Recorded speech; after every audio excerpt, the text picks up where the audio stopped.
श्री कृष्णा। बंधुओं, आज हम सुनेंगे देवशयनी एकादशी व्रत कथा। एक बार की बात है, युधिष्ठिर ने पूछा, भगवान, आषाढ़ के शुक्ल पक्ष में कौन सी एकादशी होती है? उसका नाम और विधि क्या है? यह बतलाने की हमें कृपा कीजिए। इस पर भगवान श्री कृष्ण बोले, हे राजन, आषाढ़ मास के शुक्ल पक्ष की एकादशी का नाम देवशयनी है। मैं उसका वर्णन करता हूँ। वह महान पुण्यमयी और स्वर्ग एवं मोक्ष को प्रदान करने वाली, सब पापों को हरने वाली तथा उत्तम व्रत है।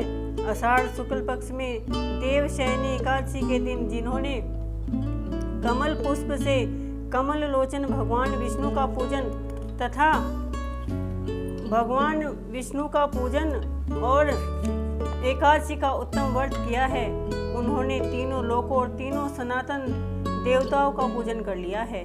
हरिशयनी एकादशी के दिन मेरा एक स्वरूप राजा बलि के यहाँ रहता है और दूसरा क्षीर सागर में शेषनाग की शैया पर तब तक शयन करता है जब तक आगामी कार्तिक की एकादशी नहीं आ जाती। अतः आषाढ़ मास के शुक्ल पक्ष की एकादशी से लेकर कार्तिक मास के शुक्ल पक्ष की एकादशी तक मनुष्य को भली भांति धर्म का आचरण करना चाहिए। जो मनुष्य इस व्रत का अनुष्ठान करता है वह परम गति को प्राप्त होता है। इस कारण यत्न पूर्वक इस एकादशी का व्रत करते रहना चाहिए। एकादशी की रात में जागरण करके शंख चक्र गदा और धारण करने वाले भगवान विष्णु की भक्ति पूर्वक पूजा करनी चाहिए। ऐसा करने वाले पुरुष के पुण्य की गणना करने में चतुर्मुख ब्रह्मा जी भी असमर्थ हैं। हे राजन, जो इस प्रकार भोग और मोक्ष प्रदान करने वाले सर्व पाप हारी एकादशी के उत्तम व्रत का पालन करता है, वह जाति का चांडाल होने पर भी संसार में सदा मेरे प्रिय करने वाला है। जो मनुष्य दीपदान, पलाश के पत्ते पर भोजन और व्रत करते हुए चौमास व्यतीत करते हैं, वे मेरे प्रिय हैं। चौमास में भगवान विष्णु सोए रहते हैं, इसलिए मनुष्य को भूमि पर शयन करना चाहिए। सावन में साग, भादों में दही और कार में दूध और कार्तिक में दाल का त्याग कर देना चाहिए।